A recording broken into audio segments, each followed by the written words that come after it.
Lumuhos po ang luha kay Kuya Eddie. Dala nga ng sama ng loob para kay Cecil. At parang ang sinasabi mo, Kuya Eddie, binigay mo ang lahat-lahat kay Cecil. Opo, ma'am. Parang tinrato mo siyang prinsesa. Opo. Tinrato mo siyang reyna. Opo, na hindi mo opo, siya ma'am. pinagtrabaho. Hindi po.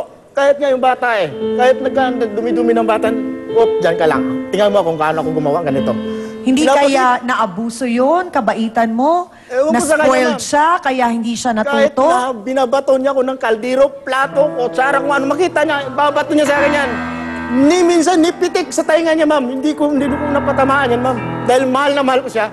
Okay. Kailan umabot sa puntong napuno ka na, Eddie? Ako sa 5 taon namin pagsasama, ma'am. Sa 5 taon, Opo. ganon, sa araw-araw na ginawa ng Ganun, Diyos. ma'am. Bakit Tinis ka ko yun. nakatagal ng 5 taon? Dahil may anak kami, ma'am. Okay. Kung hindi lang sa anak namin, So, hindi ako pagdating sa nagtiis bata, ng ganyan sino katagal. ang nag-aalaga pa rin sa bata? Ngayon, Oo. siya na. Eh, Kasi wala dati, na ako. ikaw. Ako. Ay, papalit Mula bago nung ako umalis. sanggol. Bago ako umalis, bago masok ng trabaho. Oh. Paliguan mo. Ito tubig ha. Ito yung binabad ko. Mamaya ko na laban pagbalik ko ng gabi. Oo. Diyan ka lang. Ito na, luto na itong pagkain mo. Ang anak natin, napaliguan ko na.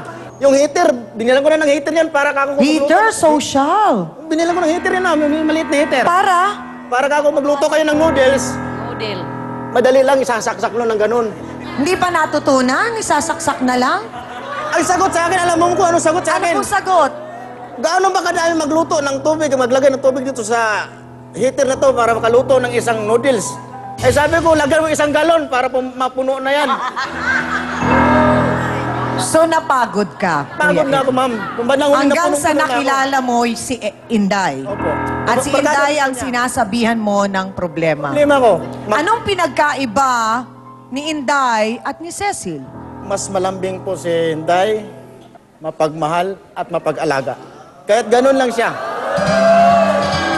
Mukhang sa salita pa lang na yun ni Kuya Eddie ay malaki ang pagkakaiba ni Cecil, kaya naman talagang siya ang bet na bet ni Aling Edita. At bagong mahal na mahal ni Eddie kasi malambing, maasikaso at mapagmahal. Aber, ipaalam mo nga kung bakit ikaw na talaga the one na pinili. Si Elizabeth Inday Etol. Pasok!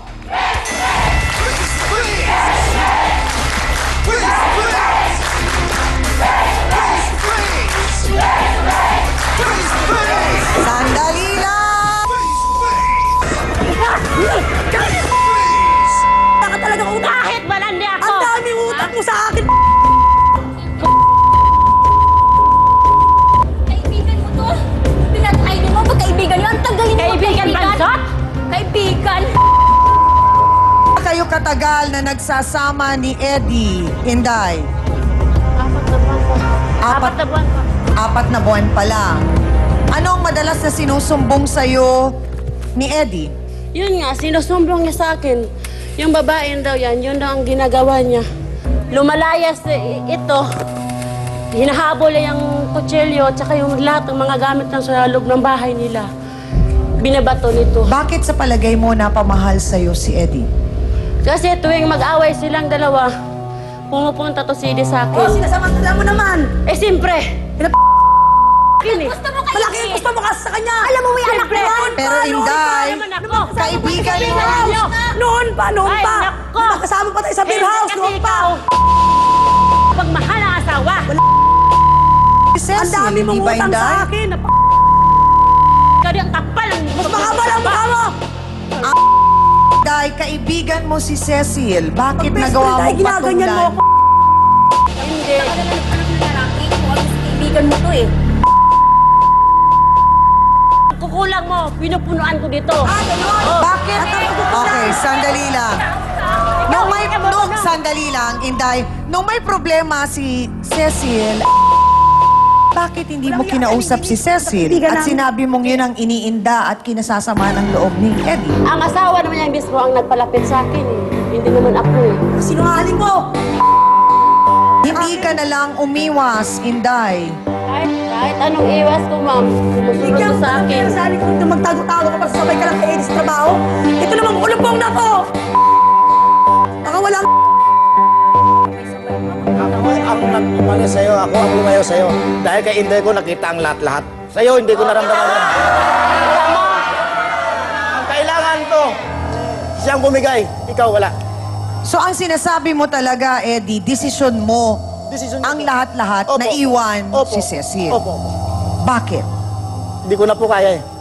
At ang sinasabi pa ngayon ni Cecil na sama ng loob niya na pag-alabang ko na si Inday, inaalok mo ng kasal, pero siya, na may anak kayo, wala kang balak na kasal kayo. Na Opo, magpakasal. inaalok ko siya ng kasal. Inaalok mo nga si Inday. Opo. Bakit? Para may padama ko sa kanya. Kung ano nararamdaman kong kasakitan, maramdaman din niya ngayon. Hindi ka kasi marunong mag-alaga kaluluwang ng asawa. nasunog ng impyerno. Lalo ng plato. Ikaw yun. Baka ikaw Nauna na siya. Wala ka nang ngipin sa katsismusa mo eh. Oy, ikaw laki naman ang mata mo. Sandali lang. Bakit? Sandali lang. Buntis kayo, walang So ibig ang sabihin tanong buntis po mo, ngayon, Aling Edita, talagang mas boto po kayo kay Inday. Oh, binibigyan kasi niya ng Sa pera. ganon lang po ma'am, sa ugali, talaga Ugali, na, with the sinungaling ka. comparison of the habit, I am favor with Elizabeth. Why po? She knows how to respect and we have the dignity. Hindi mo tinignan yung pag-ibigan natin. Pero may 4 pong anak si Elizabeth pala. Talaga, totoo. So okay lang yun sa'yo, Eddie, na meron kang biglang instant na pamilya. Tanggap mo yun. Kaya mong mahalin ang 4 na bata na yun. Paano ang anak mo kay Cecil? Susuportahan ko po. Ayaw mo na talaga. Naubos na ang pag-ibig mo para kay Opo. Cecil. Eh kasi ang Ano buhay yan? natin, Sa kutsilyo pa to. Ano yan? ano? Sinaksak niya ko, ma'am. Eh kasi ang buhay Sinalago po na lang. natin man ay may umpisa at may katapusan na lang. May Walang tayo katapusan to. pa naman. Kumbaga naman sa kasabihan, the life has the beginning and has an Hindi end. ko nga pinipitik Yeah. yan. Sakalin pa.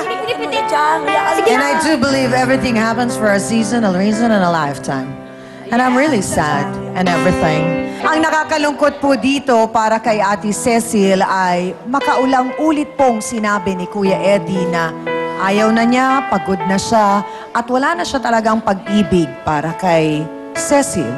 Siguro po sa pagkakataon ito, sa tulong ng ating trio tagapayo, kung hindi man po maayos na yung kanilang relasyon ay sana po magawa natin ang paraan na sila'y maging magkaibigan para po nga sa isang tao. At yun ay ang kanila pong anak.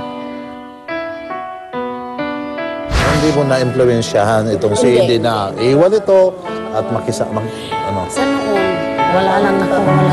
Sa ngayon na, yung isa, 2 beses na sa karsada ba, basta sundan.